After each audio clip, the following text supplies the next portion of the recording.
she gave him one rule. No matter what happens at night, Do not look at me. Do not light a lantern. But the night Femi broke that rule was the night his life ended. Femi was a poor farmer who lived in a small village in the western part of Nigeria. He was not lazy. He worked harder than most men in the village. Every morning before the sun rose, he would carry his hoe on his shoulder and walk to his small piece of land at the far edge of the village. He would dig, plant, and sweat. But no matter how hard he worked, nothing changed. His crops were always small, his harvest was always poor, and his life never moved forward.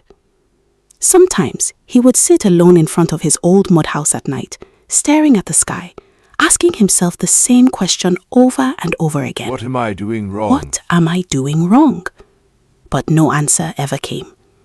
The villagers knew him, but not in a good way. They saw him as the man who tried, but never succeeded. Men his age had wives, children, and laughter in their homes, but Femi had none of those things, just silence and hunger.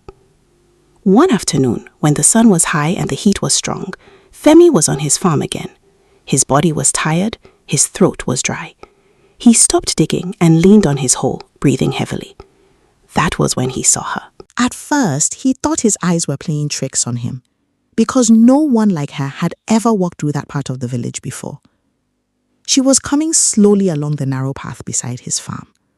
Her steps were weak and unsteady, like someone who had been walking for a very long time. Her clothes were dusty. Her face looked tired. But even in that state, she was beautiful. Not beautiful in the normal way. Something else. Something that made you look twice, without even knowing why. She stopped when she reached him, held onto his arm, and spoke in a soft, weak voice. Please, give me water. Femi did not think twice. He dropped his hoe immediately and ran to the clay pot under the tree. He poured water into a cup and rushed back to her. She took it with shaking hands and drank like someone who had not tasted water in days. When she finished, he gave her another. This time she drank slowly. Then she looked up at him. "Thank you," she said. Femi nodded. "Sit down first. You don't look strong." She sat carefully on the ground. For a moment, neither of them spoke. Then she said something that made his heart pause. "I have nowhere to go." That was the moment everything began. And if Femi had known where that simple sentence would lead him, he would have walked away. "What is your name and where are you coming from?" he asked. She shook her head slowly. "My name is Dara and I'm from the neighboring village.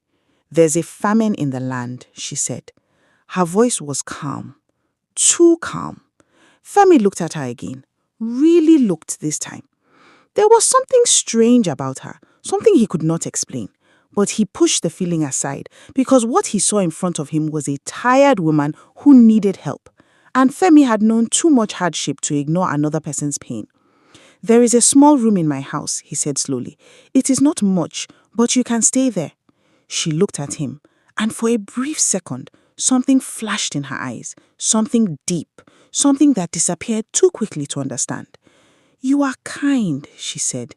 Femi scratched his head, slightly embarrassed. "It is nothing." But it was not nothing. It was the beginning of everything. That evening, he walked her back to his house. The village noticed. Of course they did. A man like Femi walking beside a woman like that, it did not make sense. People whispered. They stared. Some even laughed quietly. But Femi ignored all of them. For the first time in a long time, he did not feel alone. That night, she stayed in the spare room. Femi lay on his bed, staring at the ceiling. Sleep did not come easily. Something felt different. But he told himself it was just his imagination. The next morning, everything changed. Femi woke up early like he always did. He stretched his tired body, carried his hoe, and walked to his farm. But the moment he stepped onto the land, he stopped. Something was wrong. The soil looked darker, richer, healthier. He frowned and walked forward slowly. Then he saw it. The crops he had planted just days ago had already grown. Not small, not weak, but strong, alive. Impossible. Femi dropped his hoe. What is this? He rushed forward and touched one of the plants. It was real, very real. His heart began to beat fast. This had never happened before. Not once, not ever. Slowly, he turned around. She was standing there, watching him, quiet and still. That was the first sign, and the moment he should have asked questions.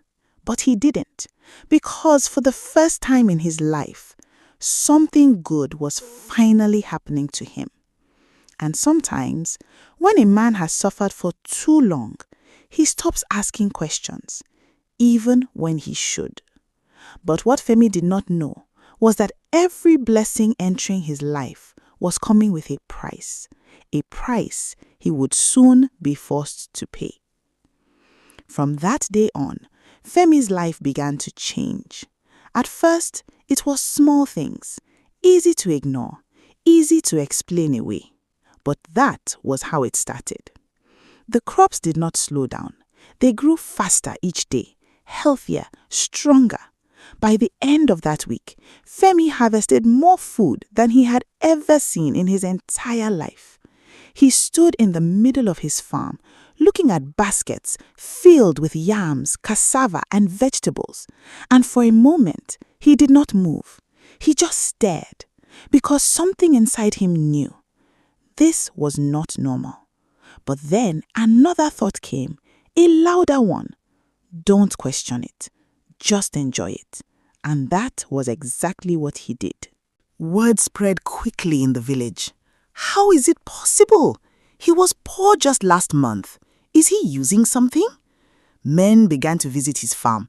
Some came pretending to greet him, others came pretending to buy. But all of them came for one reason, to see for themselves. And when they saw it, they had no explanation. Soon, traders from nearby villages began to come. They offered him money, good money, more money than Femi had ever held in his life. For the first time, he did not have to count money before buying food. For the first time, he slept with a full stomach. He renovated his house, changed the leaking roof, bought new clothes, even added another room. The same villagers who once ignored him now greeted him with respect. Some even forced smiles they did not mean. But through all of it, one thing remained the same. Dara. She stayed quiet, calm, almost too calm. One evening, Tunde found her sitting outside watching the sky. The sun was setting. The light touched her face gently. And for a moment, she did not look real. "You have changed my life," Tunde said, sitting beside her. She did not answer immediately. She kept looking ahead.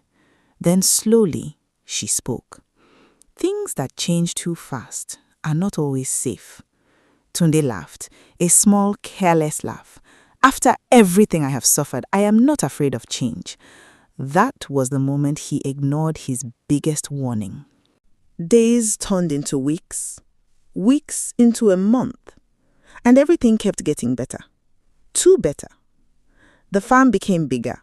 Money became plenty. People began to talk, not just with curiosity anymore, but with suspicion. Something is not right. No one becomes rich like this.